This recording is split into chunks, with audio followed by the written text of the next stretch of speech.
अच्छा, Newton's law of gravitation हम continue करेंगे वहीं से जहाँ से हमारी वीडियो डिस्कनेक्ट हुई थी।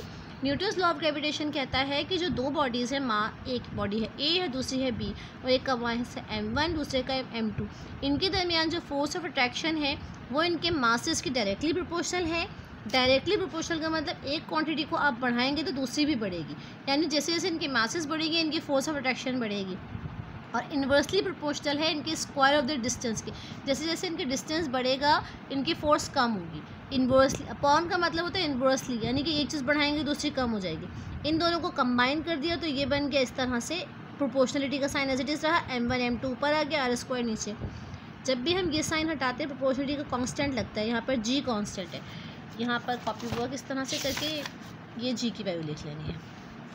अच्छा, अब ग्रेविटेशनल कांस्टेंट जो g है इसकी वैल्यू एक साइंटिस्ट थे हेनरी कैवेंडिश, उन्होंने 1789 में इसकी वैल्यू कैलकुलेट करी थी मैथमेटिकली।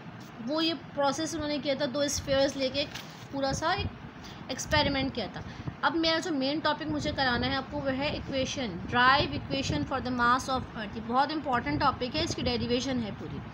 इसको भी आपने किस तरह करना है, क्वेश्चन लिखना है drive equation for the mass of earth, question mark. Mass of अर्थ की हेडिंग डालेंगे introduction. The mass of earth may be determined with the help of Newton's law of gravitation. Mass of अर्थ हम किसकी मदद से निकालेंगे? आप ये सोच रहे हैं कि किसी चीज़ को हमें वेट करना होता है तो हम उसको फिजिकल बैलेंस या तराजू की मदद से वेट करते हैं, लेकिन अर्थ की इतनी बड़ी ह्यूज बॉल है तो उसको हम वेट करने के लिए किसी किस्म के स्प्रिंग बैलेंस को या फिजिकल बैलेंस या तराजू को नहीं यूज़ कर सकते, तो हम न्यूटन्स का लॉ ऑफ ग्रेविटेशन यूज़ करेंगे। इंट्रोडक्शन के बाद ये 2 लाइन लिखनी है, उसके बाद आपने body of mass m place of the surface of, body है जो कि अर्थ की सरफेस पर रख दी है, उसका मास m है, और जो me है कैपिटल M से मास ऑफ अर्थ को दिखाया है, और re जो है रेडियस ऑफ द अर्थ है। इस तरह से हम अगर इस लॉ को इस तरह दिखाएं,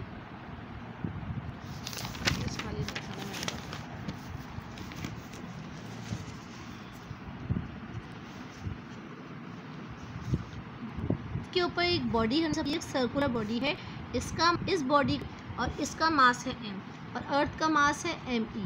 अर्थ क्योंकि इस बॉडी के मुकाबले में बड़ी है तो हमने अर्थ की हर चीज़ को कैपिटल से शो कर दिया है, r भी कैपिटल और m भी है। अब न्यूटन साहब ने जो हमें फॉर्मूला बताया था कि फोर्स ऑफ अट्रैक्शन कैसे मालूम कर, फोर्स किसके इक्वल होती है, g m1 m2 over r²। Force of attraction मालूम करने का ये तरीका था। अब हमें इसी फॉर्मूले से मास ऑफ अर्थ मालूम करेंगे। सबसे पहले हमें ये पता होना चाहिए कि जो यहाँ पर मास m1 इस बॉडी का मास है तो क्या है gm, और m2 अर्थ का मास है तो me, और r रेडियस। अब ये इस बॉडी अर्थ के मुकाबले में ये बॉडी बहुत ही मामूली है तो इसके रेडियस को इग्नोर करते हुए हम अर्थ के रेडियस को कंटिन्यू करेंगे, सही है। लेकिन हमें ये भी पता है कि फोर्स किसके बराबर होती है, वेट के। फोर्स किसके बराबर होती है, वेट के। जो बॉडी, ये वाली जो बॉडी है ये एक तरह से वेट अपना बॉडी पे अर्थ पे लगा रही है, तो फोर्स इज इक्वल टू डब्ल्यू, और डब्ल्यू का फॉर्मूला हमने पढ़ा था क्या, डब्ल्यू इज इक्वल टू mg। इसको यूज़ करेंगे हम, तो जहाँ पर फोर्स था वहाँ पर लगा देंगे डब्ल्यू is equal to gm me over re। अब डब्ल्यू फॉर्मूला हमने mg पढ़ा तो इसकी जगह mg आ गया, m e ओवर re।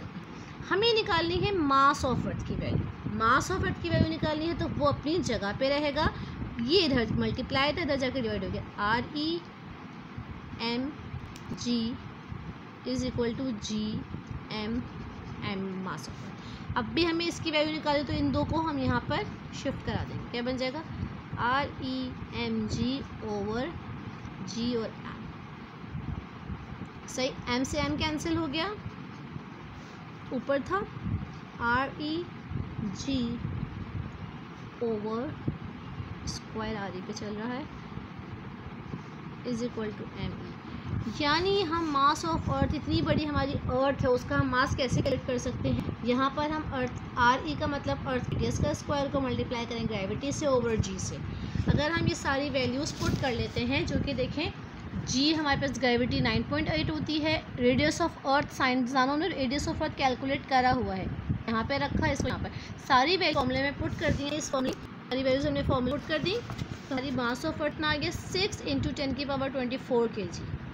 यानी हमारी जो अर्थ इतने ह्यूज बॉल है उसका वेट इतना है। फिर पढ़ाएंगे हम आपको आर्टिफिशियल सैटेलाइट क्या होती है। अब जो हमारी अर्थ के अराउंडिंग्स में जो आर्टिफिशियल सैटेलाइट्स हमने भेजी है, जैसे कि हमारा जो नेचुरल सैटेलाइट है अर्थ का, वो क्या है, moon. Moon is the natural satellite of the earth, जो कि अल्लाह ताला ने मून को एक सैटेलाइट बनाया है अर्थ का।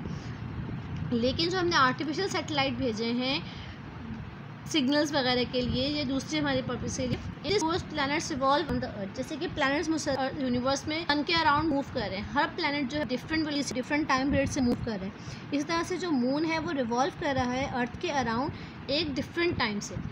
तो force of gravity between planet sun and between the moon and earth provides centripetal force. जब सर्कुलर पाथ में बॉडीज़ मूव कर रही हैं सन के गिर्द तमाम प्लैनेट्स, तो ये सेंट्रीपिटल फोर्स प्रोड्यूस कर रहे हैं। तो इस तरह से आर्टिफिशियल सैटेलाइट्स जो होते हैं वो किस पर्पज़ के लिए लॉन्च किए गए हैं, जो मल्टी स्टेज रॉकेट्स हैं, रॉकेट्स वगैरह भेजे गए ताकि हमारे सिग्नल्स कैच करें और सैटेलाइट हमारे बहुत सारे हेल्प करें।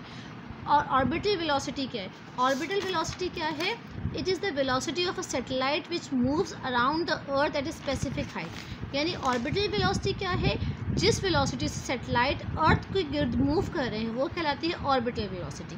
ये फार्मूलाज इस पेज से इंपॉर्टेंट आपको डेफिनेशंस के साथ याद करने होंगे और ये हमारे न्यूमेरिकल्स में काम आएंगे। नेक्स्ट वीडियो में इंशाल्लाह मैं इस चैप्टर के न्यूमेरिकल्स आपको इंशाल्लाह सॉल्व करा दूँगी। जब तक आपको क्या करना है, ये न्यूमेरिकल्स हैं जो मुझे आपको सॉल्व कराने हैं, जब तक आपको क्या करना है, इस चैप्टर को अच्छे से रीड करना है। की आपको भेज दी जाएगी, उस की के साथ आपको उसके क्वेश्चन आंसर्स करने हैं और चैप्टर को रीड करके फिल इन द ब्लैंक्स और ट्रू फॉल्स करना है। वो मैं नहीं कराऊंगी कॉपी में। चैप्टर पेज नंबर 120 पे आपके फिल इन द ब्लैंक्स भी मौजूद हैं, और ट्रू एंड फॉल्स भी। ये कॉपी में नहीं करना, लेकिन आपको उसको अच्छी तरह रीड करके चैप्टर को समझते हुए उसको फिल कर लेना है। प्रॉब्लम्स और न्यूमेरिकल्स मैं आपको खुद से करा दूँगी और आपको की भेज दी जाएगी। उसके अलावा जो हमारी वर्कशीट्स आएंगी उसके वीडियोस आपके साथ शेयर करते रहेंगे। So please stay in touch में रहिएगा, वीडियोस देखते रहिएगा और काम कंप्लीट करते रहिएगा। Thank you.